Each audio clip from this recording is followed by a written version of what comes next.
Right, why hasn't Dana White announced Ilia versus Islam? And what's actually going on? Right, so Dana went live and he gave us all these big fight announcements. It was awesome. Old Scrooge McSlap rattled off a load of great fights. I'm definitely not complaining. But it did feel like it was building up to him announcing Islam versus Ilia.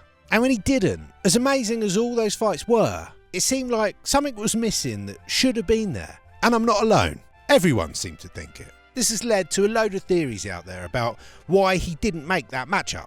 A leading theory out there is that Islam doesn't want to fight another featherweight. The poor guy's trying to carve out his own legacy, and the UFC keep throwing midgets at him. The theory is that Islam would rather Ilia fight a top contender first. If he came up and beat the shit out of someone like Dustin, it would cement him as a contender, and it would make the defence more legitimate. So it doesn't look like Islam's packing out his title run with featherweights. It does all add up. So that's all great, yeah? But the problem is, with that theory, well, first, Islam's coach has already come out and said that Islam doesn't give a shit and he'll fight anyone. He said that Islam's happy to fight Ilia. So there's that. Also, there's the fact that, crucially, unlike Volk, Ilia has vacated the bout. That is a very big distinction. Here's Potato White on the matter. You weren't able to announce it then, but is it safe to say that Ilia Islam is the fight that we're sort of working towards, or could he be fighting? There's still other possibilities, so there's a lot of shit going on right now. Yeah. Otherwise, I would have said. Did he vacate the belt, or did you guys say, if you're moving to lightweight, then we don't want to hold up the featherweight division? No, he did that. He said, I've done everything I can do here. I'm ready to move up. And he vacated it. He said, I shouldn't be holding up anybody's opportunities. And, you know, it's always, I respect when guys do that. Ilia's committed to lightweight. He's walked away from featherweight. He is now a lightweight. And addressing what Uncle Fester said about the other options, of course there's other possibilities. Dana can do what he wants. But let's look at it. Dustin. What's the point in fighting Dustin? He's already lost to Islam, so what does it even prove?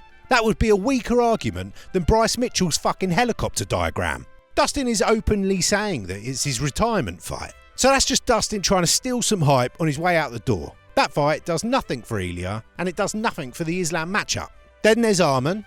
But Dana said that Arman's got to go all the way back down to the bottom and work his way up again. That matchup would be him going straight back in at the top for a title shot eliminator. While sport-wise, that one makes a lot of sense. If Dana White has the needle with you, he will throw all of that out the window, especially when he's actually said it publicly. And then there's Charlie Olives, but when you think about it, that makes absolutely zero sense. And because now that we know that Bilal is fighting JDM for the title, we know that Islam definitely isn't fighting for the welterweight title.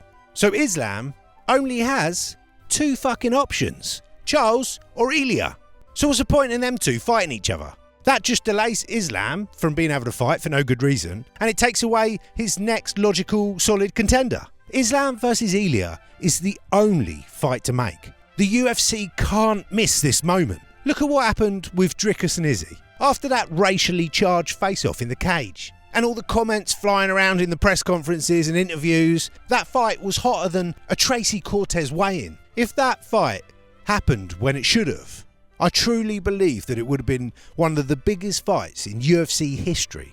But no, they fumbled it and Izzy fought Strickland. Them thinking that was an easy win for Izzy. Strickland then dismantles Izzy's aura and completely fucks everything up. The fight eventually happened, but to my point, it was later when all the hype and storyline was gone. And yeah, it was still a good fight, but it wasn't epic. It was just another good fight at that point. The time for this fight, Ilia versus Islam, is now.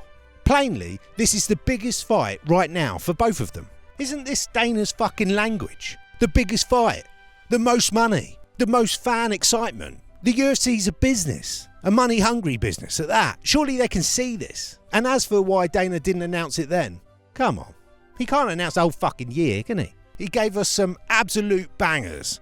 He's got to keep some massive fights in the chamber, just in case Francis Ngannou announces a fight. Obviously. This year, we are going to have Dricus du Plessis versus Khamzat Chimaev. Sweet lord, that is going to be good. And then we're going to have John Jones versus Tom Aspinall. Incredible. And Ilia Topuria versus Islam Makhachev is the perfect addition to make this a truly epic year of fights. They are not going to fumble it. We are going to get all of those fights. And as for the fights that Dana just announced, I mean, Bilal versus JDM is probably going to be more exciting than Shavkat, if we're honest. So that's all good with me. Paddy versus Chandler is a right treat. Everything about that fight is a load of fun. Can you imagine those two going at it in the build-up? It's going to be quality. And stylistically, the fight's got to be fun. And there was a load of great other matchups announced that I'm sure I'll make a video on in the near future. Boys, we're eating good. Anyway, if you like this video, give us a sub, check out this playlist of recent bangers. See you next time.